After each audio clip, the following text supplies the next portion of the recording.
காவல்துறையானாலே பொதுமக்களுக்கு பிரச்சனை இருக்கு. இங்க 100% நடக்கிறது காரணமே போதும். சாப்பாடு கிடையாது, தண்ணி கிடையாது, தலைகளை தொட்டு தொங்கும், துடிக்க துடிக்க துடிக்க துடிக்க சாவடி. அப்பதான் இங்க இருக்கிற பெண் பிள்ளைகளை பாதுகாப்பை நம்ம உறுதிப்படுத்தணும். அது இல்லாம ஆள் நடமாட்டம் இல்லாத இடத்துக்கு போனது அது அவங்களுடைய தப்பு தான்.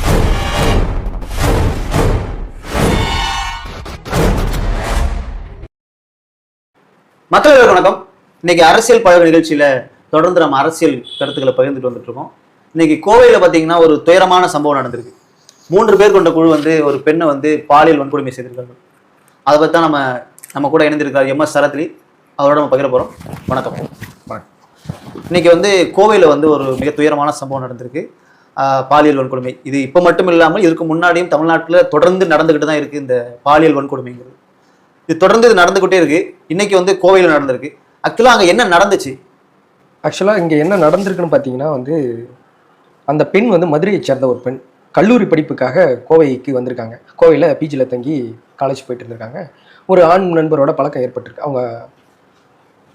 அவங்க ஆண் நண்பரோட பழக்கம் ஏற்பட்டு ஒரு தனியாக ஒரு இடத்துல மீட் பண்ணி பேசலாம்னு சொல்லிட்டு ஒரு கிரவுண்டுக்கு போயிருக்காங்க. நட்பு ரீதியாவா இல்லை காதலா? இல்லை, அது இன்வெஸ்டிகேஷன் போயிட்டு இருக்கு. இன்னும் ப்ராப்பரான தகவல் இன்னும் வெளியே வரல. இது இன்வெஸ்டிகேஷன் படி அவங்க யாரா வேணா இருக்காங்க, வாட் எவர் இட். அதை பற்றி நம்ம அவங்களோட பிரைவசிக்குள்ள நம்ம போக தேவையில்லை. நம்ம நடந்த சம்பவத்தை மட்டும்தான் நம்ம சரியா தவறான்றது பார்க்க போறோம். இப்போ இவங்க 2 பேரும் ஒரு ஏர்போர்ட் பேக் சைடில் இருக்க ஒரு லேண்டு. அந்த லேண்டை பொறுத்த வரையும் அங்கே பிளே கிரவுண்டாகவும் இருக்கு, நைட் டைம்ல தண்ணி அடிக்கப்படுற இடமாவும் இருக்கு, சரக்கு அடிக்கிற இடமா தான் பயன்படுத்தப்பட்டு வருது. இப்போ அது அங்கே லைட் கிடையாது, ரொம்ப இருட்டான ஒரு பகுதி. அங்கே இவங்க என்ன பண்ணியிருக்காங்க, பெரிய மைதானம் அது. ஆமா, பெரிய மைதானம். அங்கே என்ன பண்ணியிருக்காங்க, கடந்த சண்டே போயிருக்காங்க. இரவு 10:40க்கு அங்கே போயிருக்காங்க. போயிருக்கும் போது 2 பேர் பேசிட்டு இருக்கும்போது திடீர்னு ஒரு 3 நபர்கள் உள்ள வந்திருக்காங்க. 3 நபர்கள் உள்ள அவங்கள த்ரெட்டன் பண்ணியிருக்காங்க. அது மட்டும் இல்லாமல் கல்லை எடுத்து அந்த கார் கண்ணாடியை உடைச்சி, ஆல்ரெடி இவங்க 3 பேர் கையிலையும் அருவாள் வச்சிருக்காங்க, ஆயுதங்கள் வச்சிருக்காங்க. ஆல்ரெடி பிளான் பண்ணி தான் வந்திருக்காங்களா? இல்ல, ப்ராப்பர் இன்வெஸ்டிகேஷன் போயிட்டு இருக்குன்னா அது இன்னும் உறுதிப்படுத்தப்படல. பிளான் பண்ணி வந்த மாதிரி தெரியல, தற்செயலாக நடந்த மாதிரி தான் இருக்கு. இங்கே ஆள் இருக்காங்க, நம்ம போவோம் அப்படின்ற மாதிரி தற்செயலாக வந்திருக்காங்க. போயிட்டு கல் எடுத்து உடைச்சி அவங்கள அந்த பையனை, அந்த கூட இருந்த நண்பரை தாக்கிட்டு இவங்களை தூக்கிட்டு போயிட்டு பாலியல் வன்கொடுமை பண்ணியிருக்காங்க. அந்த 3 நபர் யாருன்னு பார்த்தீங்கன்னா சதீஷ், காளீஸ்வரன், குணா. இதுல குணாவுக்கு ஏஜ் என்னன்னா 20, சதீஷ்க்கு 30, காளீஸ்வரனுக்கு 21 வயது. ஆனா இதுல இன்னொரு முக்கியமான விஷயம், இவங்க மேல ஏற்கனவே எஃப்ஐஆர் பதியப்பட்டிருக்கு. இவங்க பெயில ஒரு கைதி தான். ஆல்ரெடி இவனுங்க ஆல்ரெடி இது கேஸ் இவங்க மேல இருக்கு. இந்த மாதிரி சூழல்ல அந்த பொண்ணை தூக்கிட்டு போய் ரேப் பண்ணிட்டு தான் இந்த சம்பவம் நடந்திருக்கு. சம்பவம் நடந்து அந்த பையன், அவங்க 3 பேரும் அவனுக்கு தப்பிச்சிட்டானுங்க. இந்த நபர், அந்த ஆண் நண்பர் காவல்துறைக்கு தகவல் கொடுத்து 11:30க்குலாம் ரெஸ்கியூ பண்ணிட்டாங்க. ரெஸ்கியூ பண்ணி ஒரு பெரிய தனியார் மருத்துவமனையில் சிகிச்சை பெற்றுட்டு அந்த பையனுக்கும் ஒரு சிகிச்சை அளிச்சிருக்காங்க. அந்த பையனை அரசு மருத்துவமனை. ஆமா. இப்போ காவல்துறை உடனே தனிப்படை அமைச்சு இந்த 3 பேரையும் சுட்டு பிடிச்சிட்டாங்க. இதுல இன்னொரு விஷயம் என்னன்னா, அந்த 3 பேருமே போதையில இருந்திருக்காங்க. போதையில இருந்து ஒருத்தரை அடிச்சு போட்டு அந்த பொண்ணை தூக்கிட்டு போய் கற்பழிச்சிட்டு தப்பிச்சு ஓடிடலாம் அப்படின்னு. இதுல இன்னொரு கொடுமையான விஷயம், இவங்க ஆல்ரெடி இவங்க மேல கேஸும் இருக்கு. அப்ப இதெல்லாம் நம்ம யோசிக்கும் போது நம்மளுக்கு என்ன தோணுதுன்னா, ஒருத்தன் ஆல்ரெடி ஒரு தப்பு பண்ணுனவன் திரும்ப தப்பு பண்ண அளவுக்கு அவனுக்கு தைரியம் எப்படி வருது? அப்ப நம்ம சட்டங்கள் வீக்கா இருக்கா? முதல் முறை தப்பு பண்றவன் கூட சிந்திக்காம பண்ணிடுறான்னு வச்சுங்க, 2வது முறையும் அவன் தப்பு பண்றானா நம்ம சட்டங்கள் அவ்வளவு வீக்கா இருக்கான்னு நம்மளுக்கு கேள்வி ஏற்படுது. இல்ல, அவங்க சட்டங்கள் வீக்கா இருக்குன்னு சொல்ல முடியாது. காவல்துறையும் அவங்களால முடிஞ்ச அளவுக்கு அவங்க நடவடிக்கை எடுத்துட்டு தான் இருக்காங்க. காவல்துறையை முற்றிலுமா நம்ம குறை சொல்லிட முடியாது. இன்னைக்கு 10 கோடி மக்கள் வாழ்ந்துட்டு இருக்க ஒரு ஸ்டேட் இது. ஒரு மூலை முடுக்குல மனிதர்கள் வாழ்ந்துட்டு இருப்பாங்க. ஒரு மூலையிலையும் வாழ்ந்துட்டு இருப்பாங்க, ஒரு கிராமத்திலையும் வாழ்ந்துட்டு இருக்காங்க.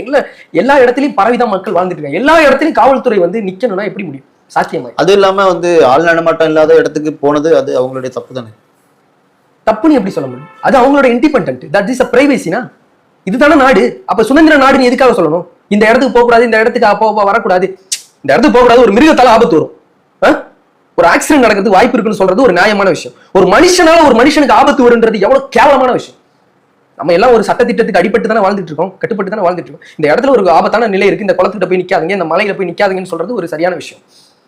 ஒரு மிருகங்கள் தாக்கிரும் சொல்றது ஒரு பேரழிவை ஏற்படுத்துறதுக்கான வாய்ப்பு இருக்கு. மனுஷனால பாதிப்பு வரும், நீ அங்க போகாதன்னு சொல்றது இதை நம்ம எப்படி பார்க்க வேண்டியதா இருக்கு? அப்ப மனிதனுக்கு அறிவு அப்போ எப்படி இருக்கு? மிருகங்களோட மனிதனை கம்பேர் பண்ண முடியும்? இதுல கொடுமை. இப்போ நம்ம தனி ஒரு மனிதனுக்குள்ள தாக்குதல் போகக்கூடாது. தட் இஸ் அவங்க பிரைவசி, அவங்களோட பிரைவசி, அவங்க காதலர்களா இருக்கலாம், நண்பர்களா இருக்கலாம், யாரா வேணா இருக்கலாம், வாட் எவர் இட், அது நமக்கு அந்த அவங்களோட பர்சனலுக்குள்ள நம்ம என்னைக்குமே தலையிடக்கூடாது. அவங்களோட பேச போயிருக்காங்க. அப்போ ஒரு 3 நபர் அவங்கள தூக்கிட்டு போய் கற்பழிச்சு அவங்கள தூக்கிட்டு போய் வன்கொடுமை பண்ற அளவுக்கு இவங்களுக்கு எங்க வந்து தைரியம் வருது? இதுல வந்து நம்ம காவல்துறையை பிளேம் பண்ண முடியாது. காவல்துறை 10 கோடி மக்களுக்கு பண்ண முடியும், பாதுகாப்பு கொடுக்க முடியும். அப்ப இங்க இருக்கிற பிரச்சனை தான் என்ன? இந்த நியூஸ் மட்டும் கிடையாது, புரியுதுன்னு நினைக்கிறேன். இதோட கிடையாது. இது ஆயிரக்கணக்கான நியூஸ் நம்ம காதுல கேட்டுக்கிட்டே இருக்கு. நம்மளோட மக்களோட மனநிலை என்னன்னா எங்கேயோ நடக்குது, புரியுதுன்னு நினைக்கிறேன். எங்கேயோ நடக்குது, நம்ம ஒரு நியூஸா கடந்து போயிட்டே இருக்கும். ஆனா நம்ம வீட்டுல நடக்கும்போது இல்ல, அந்த பொண்ணுக்கு ஒரு தாய் இருந்திருப்பாங்களே, அந்த பொண்ணுக்கு ஒரு தகப்பன் இருந்திருப்பாங்களா, அண்ணன் இருந்திருப்பாங்களா, சொந்த பந்தம் எத்தனை பேர் இருக்கும். அவங்களோட மனநிலையை நம்ம யோசிக்கும் போது இந்த மாதிரி ஆட்கள் எப்படி உருவெடுக்கலாம், இந்த மாதிரி ஆட்கள் எப்படி இந்த சமுதாயத்துல வாழ்றதுக்கான ஒரு சூழல் உருவாகும். இந்த தைரியம் எங்க இருந்து வருது? என்னோட விஷயம் இது நடந்தது இன்னைக்கு பேசுவோம், நாளைக்கு மறுபடியும் இன்னொரு நியூஸ் நடக்கதான் போகுது. அப்போ இந்த தைரியத்தை நம்ம கொள்ளணும்ல. முதல்ல இந்த தைரியத்தை கொண்டாதான் நாளைக்கு ஒரு பெண் பிள்ளை போக முடியும். புரியுதுங்களா? இல்ல அதுக்காக வந்து தைரியம்னா எப்படி? இது என்னதான் நடவடிக்கை எடுக்க போலீஸார் நடவடிக்கை எடுத்து தான் இருக்காங்க. காவல்துறை கிட்ட இருக்கிறது சட்டத்திற்கு உட்பட்ட நடவடிக்கை தான். இப்ப 3 பேரும் சுட்டுதான் பிடிச்சிருக்காங்க. அது ஒரு முக்கியமான விஷயம். சுட்டுதான் பிடிச்சிருக்காங்க. அவங்களுக்கு ஒரு ரெஸ்ட்ரிக்ஷன் இருக்கு. இதைத்தான் நீங்க பண்ணணும், இதைத்தான் பண்ணக்கூடாதுன்ற ஒரு ரெஸ்ட்ரிக்ஷன் இருக்கு. அவங்க இஷ்டத்துக்கு நடவடிக்கை எடுக்க முடியாது. தப்பு நடக்கும்போது போய் தான் பார்க்க முடியும். ஒரு சுதந்திரமா 2 பேர் இருக்காங்களா, அவங்கள போய் கடிக்க முடியாது. புரியுதுங்களா? இது நம்ம வந்து சுதந்திரம் பெற்ற ஒரு நாடு. நம்ம வந்து எல்லாரையும் கட்டுப்படுத்திட முடியாது. அப்ப என்ன பண்ணணும்னா, இந்த பிரச்சனை வரக்கூடாதுன்னா நம்ம 2 விஷயத்த கடுமையா கடைபிடிச்சா இந்த விஷயத்த நாளைக்கு ஒரு பெண் பிள்ளை பாதிக்கப்படுறது கண்டிப்பா தடுக்கப்படும். 2 விஷயம் என்ன சொல்றீங்க? இப்போ அந்த 3 பேர் கற்பழிச்சிருக்காங்க, 3 பேரும் பாலியல் வன்கொடுமை செஞ்சிருக்காங்க. 3 பேருமே சரியான மனநிலை இல்லை. காரணம் போதை, குடிச்சிட்டான், மதுபோதையில இருந்துட்டு. இது ஒரு விஷயம், நான் இதை வந்து நம்ம ரொம்ப டெப்தா போனோம்னா எப்படின்னு எனக்கு புரிய மாட்டேது. ஒரு அரசாங்கம் விற்கிற ஒரு பொருளை ஒருத்தன் குடிக்கும் போது தன்னோட மனநிலையை மறக்கிறான். புரியுதுங்களா? தன்னோட மனநிலை. இப்போ வந்து ஒரு பாட்டில் எடுத்துங்க, 1 லிட்டர் பாட்டில், ஒரு ஃபுல் பாட்டில் எடுத்துங்க, சரக்கை எடுத்துட்டு அவனுக்கு ஃபுல்லா குடிச்சிடறான். அரசாங்கம் விற்கிற ஒரு பொருள் தான், அதை ஃபுல்லா குடிச்சிடறான். அதை குடிச்சிட்டு அவன் ரோட்ல ஒரு டிராபிக்கான இடத்துல அவனை தெளிவா நடந்து போக சொன்னா போக முடியுமா? ஆக்சிடென்ட் ஆகி அடிப்படி செத்து போடும். அப்ப பிரச்சனை எங்க இருந்து ஆரம்பிக்குதுன்னா, தன்னோட மனநிலையை மறக்கிற போதையில இருந்து ஆரம்பிக்குது. சரி, போதையை தாண்டிடும், போதையில இல்லாதவன் பண்ணலையான்னு கேள்வி வரும். போதையில இல்லாதவன் பண்றான். அப்போ ஒரு விஷயம் நடக்கும் போது ஒரு சட்டத்தை நம்ம ஏற்றதில்லை. இது வந்து நம்ம மக்கள் வாழ்றதுக்காக நம்ம உருவாக்கப்பட்ட நாடுதான் இது. மக்கள் சந்தோஷமாக வாழ வேண்டும், எல்லாத்துக்கும் ஒரு கட்டுப்பாடு, அன்பான சர்வாதிகாரம். எல்லாத்தையுமே எல்லாரும் செஞ்சிட முடியாது. ஒருத்தர் நடந்து போயிட்டானா அவனை போய் நம்ம அடிச்சிட முடியாது. நீ பலமா இருந்தாலும் அடிச்சிட முடியாது. சட்டம் என்னன்னு கேட்கும். அப்போ வந்து எல்லாருமே சட்டத்துக்கு உட்பட்டு தான் நம்ம வாழ்ந்துட்டு இருக்கோம். அப்ப சட்டத்துக்கு உட்பட்டு வாழும்போது இந்த மாதிரியான அயோக்கிய தண்டம் பண்ற நாய்களை என்ன பண்ணணும்? சட்டத்தை கடுமையாக்கணும். என்ன பண்ணணும்? இந்த இவர்களை மாதிரி ஆட்களை நடுரோட்ல தொங்க விட்டு, நடுரோட்ல கட்டி ரத்தம் கக்க அவங்க சாப்பாடு கிடையாது, தண்ணி கிடையாது, தொங்க விடு. வீடியோ லைவ் கவரேஜ், ஒட்டுமொத்த தமிழகத்துக்கும் சென்சேஷனல் நியூஸ். அடுத்து ஒரு பொண்ணு மேல கை வைக்க தோணுமா? தொங்க விட்டு கடைசியா சாவர வரைக்கும் அவனுக்கு அதான் தண்டனை. அவனுக்கு சாப்பாடு கிடையாது, தண்ணி கிடையாது, தலைகளை தொட்டு தொங்க விடு. துடிக்க சாவடிக்கும். முதல்ல போதையை ஒழிக்கணும். போதையை ஒழிச்ச பிறகு சட்டத்தை கடுமையாக்கணும். அப்பதான் இங்க இருக்கிற பெண் பிள்ளைகளை பாதுகாப்பை நம்ம உறுதிப்படுத்த முடியும். இன்னைக்கு நம்ம யோசிக்கவே முடியல.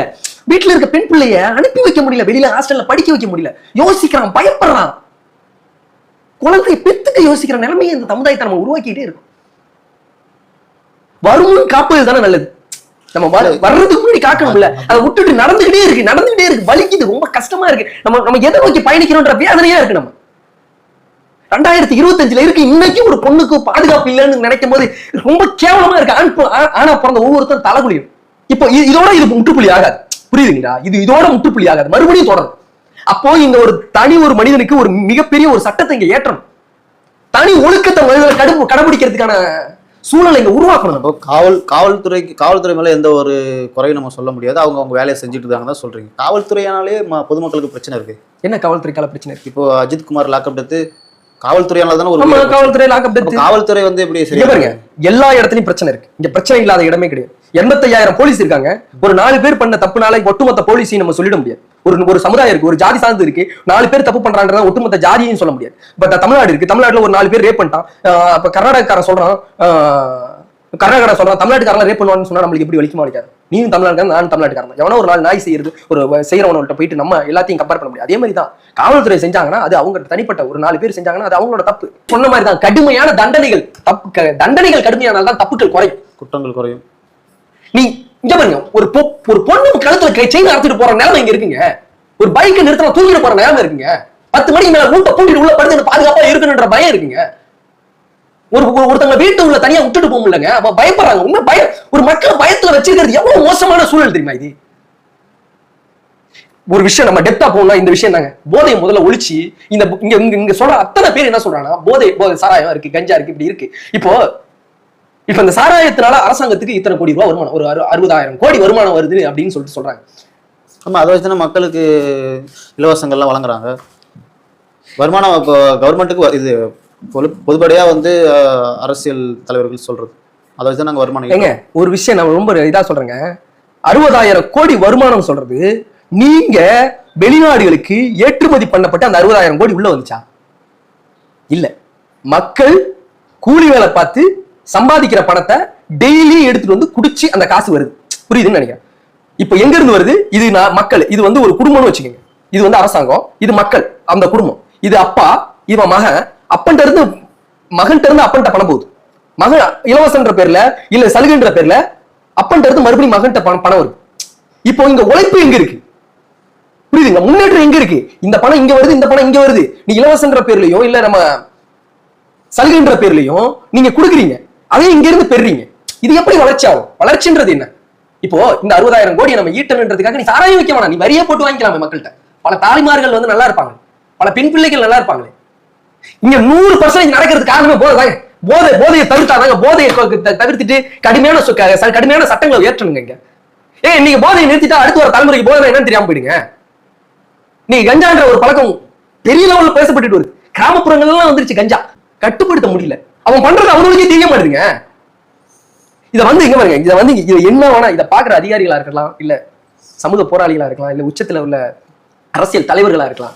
மக்களுக்கு எங்க பாருங்க, மக்களுக்கு சாப்பாடே கிடைக்கலாம்னு பரவாயில்லைங்க. அவன் உழைச்சு திங்கிறானா திங்கலையா அது அவன் தலையெழுத்து. ஆனா மக்களோட பாதுகாப்பை உறுதி பண்றது அரசாங்கத்தோட கடமைங்க. இப்ப எனக்கு சோறு இல்ல, நான் உழைக்கலன்னா நான் உழைச்சனா ஒரு இடத்துல எனக்கு 100 ரூபாய் காசு கொடுப்பான், 500 ரூபாய் காசு கொடுப்பாங்க, அதை வாங்கி அரிசி வாங்கி சாப்பிடுவேன். அப்படி நான் பட்டி கடந்து சாப்பிடணும், அது ஏன் தலையெழுத்துங்க. ஆனா நான் ரோட்ல போனேன்னா எவ்வளவு ஒருத்தர் குடிச்சிட்டு வந்து என் மேல வண்டி ஓட்டி ஏத்துறாங்க. புள்ளைய பத்தி ஆசையா வளர்க்கறான், 4 பசங்களோட சேர்ந்து குடிச்சிட்டு போய் விழுந்து சாவறாங்க. எப்படி எல்லாத்தையும் கண்காணிக்க முடியுமா? காவல்துறை கண்காணிக்க முடியுமா? அரசாங்கம் கண்காணிக்க முடியும்? சட்டங்களால மட்டும்தாங்க கண்காணிக்க முடியும். சட்டங்கள்ங்க, கடுமையான சட்டங்கள் இங்க ஏற்றப்பட்டா மட்டும்தான் இந்த விஷயத்தை நம்ம சாத்தியப்படுத்தவே முடியும். ஒரு பெண் பிள்ளையோட இப்போ இங்க ஏற்றிருக்க சட்டத்தை மாற்றி அமைக்க சொல்றீங்க? ஆமா, ஒரு ஏதோ ஒரு காலத்துல ஏற்றப்பட்ட சட்டம் இன்னைய வரைக்கும் இப்ப அதை கடைபிடிச்சிட்டே வந்துட்டு இருக்கும். இன்னைக்குள்ள அப்கிரேட் பண்ணணுமா பண்றது ஒண்ணு இல்ல. அரபு நாடுகள் எடுத்துங்க, இங்க இருந்து போகும்போது இந்தியன்ட்ட சொல்லி அனுப்பான். இங்க இருந்து போகும்போது இந்தியன்ட்ட சொல்லி அனுப்புறான், அந்த நாட்டுல போய் ஒரு பொண்ணு கிட்ட மட்டும் சிலிமிஸ் பண்ணிடாதுன்னு சொல்லிட்டு. இங்க இருந்து கத்தாருக்கு போறவங்களுக்கு, துபாய் போறவங்களுக்கு, கொய்த்து போறவங்களுக்கு எல்லாருக்கும் சொல்லப்படுது. பொண்ணு வீட்டுல வச்சு கூடாதுங்க, வெட்டிடுவானுங்க, செதைச்சிருவானுங்க. இங்கன்னா ஒரு பொண்ணை நம்ம அதோட அனுமதியே இல்லாம தூக்கிட்டு போய் நம்ம பாலியல் வன்கொடுமை பண்ண முடியும். அந்த பொண்ணோட மனநிலையை கொஞ்சம் யோசிச்சு பாருங்க. மரண வேதனை இதை நினைக்கும் போது அவ்வளவு ஆதங்கமா இருக்கு. இன்னைக்கு இல்ல, நாளைக்கு நடக்கும். இங்க மக்கள் இருக்காங்க பாரு, எல்லாரும் மக்களுக்கு சொல்ல வேண்டிய ஒரு விஷயம் தான். நம்ம எல்லாரும் ஒரு நியூஸா கடந்து போயிட்டே இருக்கோம். இந்த நியூஸ் வந்து நம்ம கடந்து போயிட்டே இருக்கோம். கோவையில் நடந்துச்சு, மதுரையில் நடந்துச்சு, நாமக்கல் நடந்துச்சு இப்படின்னு சொல்லிட்டு நம்ம கடந்து போயிட்டே இருக்கோம். ஆனா ஒரு விஷயம் தெரிஞ்சுங்க, ஒரு நாள் உன்னை சுத்தி நடக்கும், உனக்கு சார்ந்தவங்களுக்கு நடக்கும். மக்களாகிய அனைவரும் அதிகமா பேசப்பட வேண்டும். இந்த விஷயங்கள் அதிகமா பேசப்பட வேண்டும். ஒரு புரட்சி ஏற்பட வேண்டும். சட்டங்களை ஏற்றி மக்களை பாதுகாக்க வேண்டிய கடமை அரசாங்கத்துக்கு இருக்கு. சட்டங்களா ஏற்றி தப்பு பண்றவனுக்கு என்னங்க பாதுகாப்பு வேணும்? நீங்க எதுக்கு இங்க தப்பு பண்றவனுக்கு பாதுகாப்பு? இங்க பாருங்க, தப்புன்னு தெரிஞ்சு ஒருத்தர் செய்யறாங்க. இங்க பாருங்க, தப்புன்னு தெரியாம செய்யறது வேற. நான் ரோட்ல போயிட்டு இருந்தா தெரியாம ஒருத்தர் மேல ஆக்சிடென்ட் பண்ணிட்டாங்கன்னு சொல்றது வேற. நான் குடிச்சு போய் ஆக்சிடென்ட் பண்றவன் இருக்கான் இல்ல, குடிச்சு போய் ஆக்சிடென்ட் பண்றான், ஓகே, இவன் எனக்கு எதிர்டா, இவனை கொல்றான் இல்ல ஒரு பொண்ணு இருக்கான் தூக்கிட்டு போய் கற்பழிக்கிறான். அப்ப இந்த தைரியம் வருது இல்லைங்க.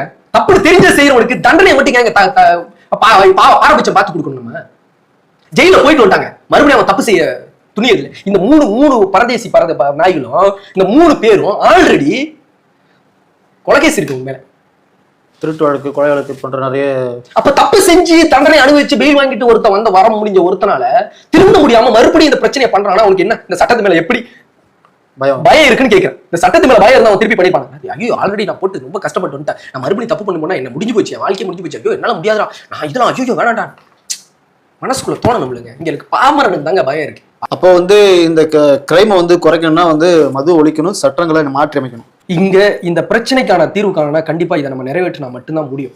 இப்போ ஐயா மு.க. ஸ்டாலின் அவர்கள் 2 வருடத்திற்கு முன்பு காவல் உதவி ஆப்னு ஒரு ஆப்பை லான்ச் பண்ணி வச்சிருக்காங்க. அந்த ஆப்ல வந்து நீ 3 ஷேக் பண்ணாலே 3 times ஆமா நியர்பைல உள்ள காவல்துறைக்கு கண்ட்ரோல் ரூமுக்கு போயிடும், அவங்க உடனடியாக நடவடிக்கை எடுப்பாங்க.